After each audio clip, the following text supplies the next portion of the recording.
Bonjour chers amis, cette vidéo pour parler et comprendre les effets négatifs de la gourmandise. Autrefois on parlait de la gourmandise comme étant un des 7 péchés capitaux. Est-ce que les choses ont changé? Est-ce que dans les temps modernes, est-ce que parce que par la tolérance, par la... pour s'être adapté à son siècle, à la société de consommation, est-ce qu'aujourd'hui la gourmandise est devenue une vertu ou fait-elle encore partie de ses péchés capitaux?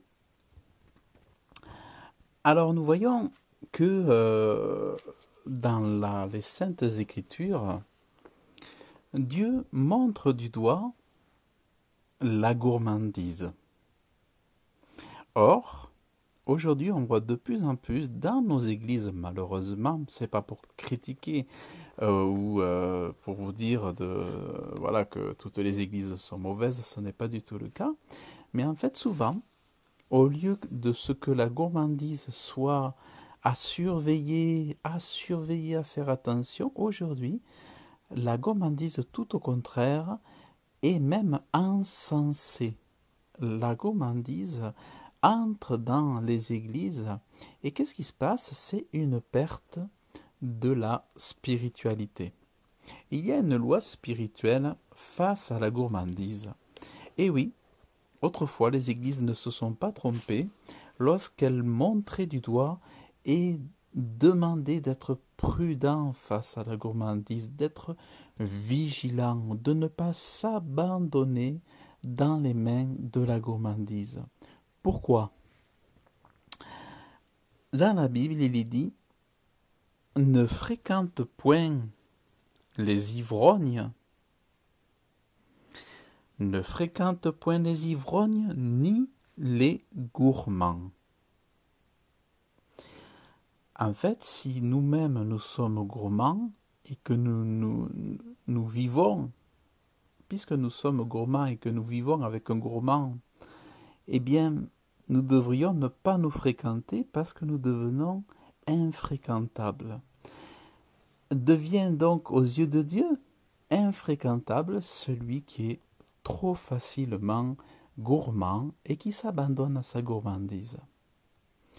Donc aux yeux de Dieu d'un point de vue spirituel, parce qu'il y a dans la gourmandise quelque chose de spirituel. Il y a un abandon à la chair, c'est-à-dire que la chair est laissée aller à ses désirs et que la gourmandise est une mauvaise chose. Pourquoi?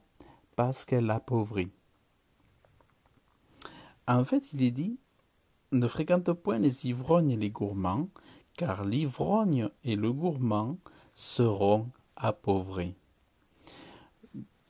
L'idée de Dieu, c'est de nous montrer que la gourmandise amène la pauvreté en nous. La gourmandise vient dérober notre richesse spirituelle. La gourmandise vient enlever notre richesse spirituelle et notre force spirituelle. Donc, Dieu nous montre là toute une loi spirituelle que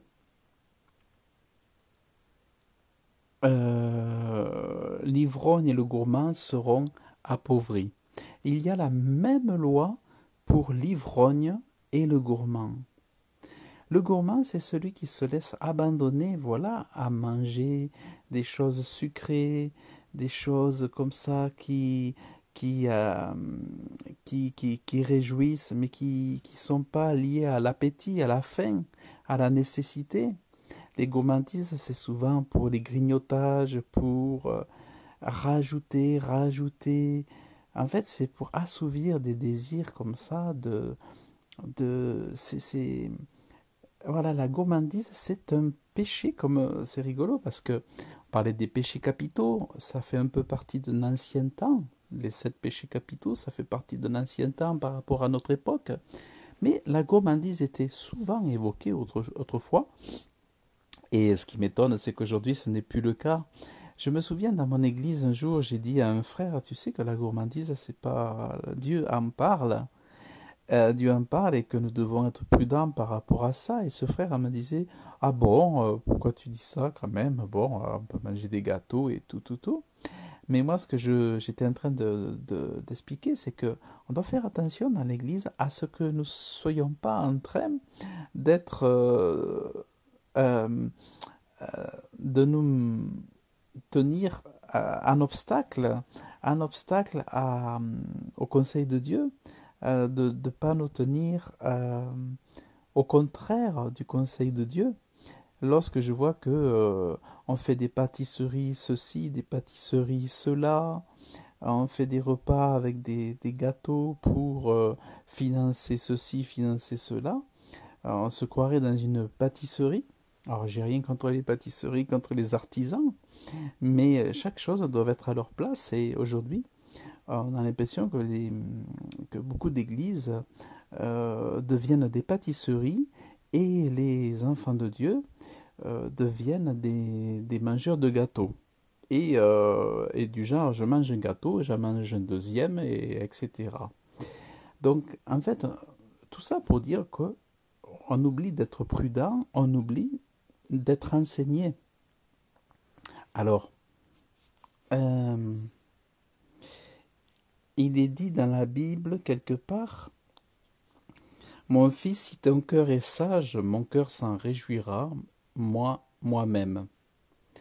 Euh, En fait, Dieu veut qu'on soit conscient de ces enseignements, qu'on ne les mette pas en oubli. Vous voyez ces choses que je dis, c'est des choses que je rappelle à mon cœur, parce que quand on s'abandonne à la chair nous fait faire n'importe quoi. Si on lui dit Amen, à la chair, elle nous fait faire n'importe quoi. Mais le conseil de Dieu, chaque jour, est là pour nous tenir en alerte et nous dire oui, face à ça, qu'est-ce que j'ai un choix à faire, qu'est-ce que je fais? Je demande le secours de Dieu pour que je puisse faire opposition, faire barrage, et que je ne me laisse pas tenter. Car la tentation doit être freinée, retenue, rejetée. C'est le but de la tentation. La tentation n'est pas faite pour s'abandonner. La tentation, elle est là pour qu'on y fasse obstacle, pour qu'on s'y oppose. Or, lorsqu'il y a une tentation de gourmandise, en tant qu'enfant de Dieu, nous devons savoir que la gourmandise appauvrit et que Dieu la met au même niveau que l'ivrognerie. Donc l'ivrogne, il a le même sort que le gourmand. Et le gourmand a le même sort que l'ivrogne et la même considération. Donc celui qui vit dans la gourmandise, il faute, il faute. Et c'est pour ça qu'on doit s'enseigner ces choses-là. Parce que la volonté de Dieu, c'est pas que nous soyons pauvres, mais c'est que nous soyons riches. Donc vraiment, souvenons-nous que la gourmandise rend pauvre. La gourmandise nous vole. La gourmandise nous dérobe. Et ça vous rappelle pas quelque chose? Ça vous rappelle pas comment le diable vole, dérobe? Donc on voit bien que toutes ces choses-là viennent quelque part du mal qui habite en nous aussi, dans lequel nous baignons, dans lequel nous sommes liés par le corps, par la chair. Donc c'est à nous de former cette résistance pour stopper net, pour contrer, comme Jésus, notre modèle, a su dire non au diable dans le désert. Il y a dit non. Il y a dit non. Et il y a dit arrière de moi, Satan. Donc, à nous de vraiment prendre conscience de l'importance de ce sujet et que ce soit dans nos églises, dans les repas, dans nos maisons, eh bien nous puissions être vigilants, vigilants sur nous-mêmes, vigilants pour nos enfants, et que nous nous enseignions ces choses, que nous disions à nos frères, à nos sœurs, soyons prudents face à la gourmandise, parce que c'est pas pareil de manger un fruit, de manger un fromage, que de manger des pâtisseries grasses, tout ça, qui vont peut-être abîmer votre santé. Parce que souvent, la façon de voler et de nous appauvrir aussi, c'est lorsque ces choses sucrées, mauvaises pour notre santé, viennent pour détruire nos organes, détruire notre santé, détruire notre agilité, notre motricité, notre énergie. Donc attention, parce que c'est vrai que la gourmandise peut être nocive, dangereuse et destructrice et voire meurtrière. Combien le sucre aujourd'hui, le sucre, tout ça peut vraiment rendre les gens malades et faire qu'ils se sentent très très mal dans leur corps. Donc oui, aujourd'hui comme hier, selon les Écritures, la gourmandise est vue d'un très très mauvais œil. C'est pour ça que soyons prudents, soyons vigilants, soyons attentifs lorsque nous voyons des pâtisseries dans les églises, que l'alerte rouge commence à s'allumer et que nous puissions mettre en pratique ce que Dieu nous dit si nous le croyons. Ne fréquente point les ivrognes et les gourmands, que nous ne soyons pas, que nous ne devenions pas des gens infréquentables par notre façon de nous comporter avec toutes les choses de gourmandise. Alors, je ne vous cache pas que on est tous tentés par ces choses-là, vous comme moi, mais nous devons avoir par rapport à ça une position et nous rappeler les paroles de Dieu. Ne pas faire comme si elles n'existaient pas. Ne pas garder une chose et rejeter le reste. Oui, Dieu parle de la gourmandise. Donc, attention à considérer, à méditer dans notre cœur et à voir quelle position devant Dieu nous allons prendre. Et si nous faisons, oui, et si nous avons mal fait, eh bien, demandons pardon à Dieu, demandons-lui de nous aider face à la gourmandise, face aux pâtisseries, face aux biscuits, face aux bonbons, face à toutes ces choses qui peuvent faire mal à notre corps, faire mal à notre dent, et protégeant nos enfants aussi. Combien d'enfants ont les dents abîmées, gâtées, des caries, tout ça parce que les parents laissent faire, achètent des bonbons, des sucreries qui détruisent, qui font mal et qui leur volent leur santé. Et après, il faut mettre des fausses dents, il faut mettre des fausses choses qui coûtent cher. Donc, voyez comment ça dérobe, ça détruit, ça vole.